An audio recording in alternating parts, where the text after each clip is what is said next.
conversation about he believes that to address America's issue of high inflation, it's to somehow increase production in crude oil, and the target is, I think, about 3 million barrels per day there in America. Do you see this affecting our goals when it comes to budget implementation? Because the 2025 budget prospect is to keep oil prices high, which we so much depend on the resources. Yeah, I hold a contrarian position on the crude oil production threshold. One, because the American shale oil production industry had grown through the years. Of course, it was encouraged between that 2016 and 2020 by Trump. So much now that it's the single largest producing oil jurisdiction in the world.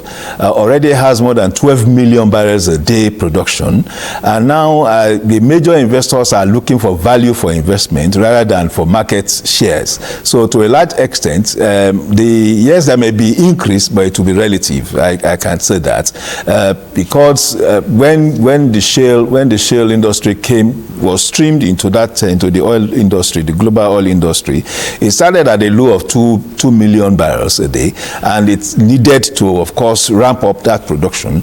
At the point in time, it was able, to get to that level. So to a large extent, at more than 12 million barrels a day at this moment, I'm not too sure there will be a need, to ramp up production. What will be important for them, because don't forget that there's a difference between Brent and West Texas Intermediate, WTI.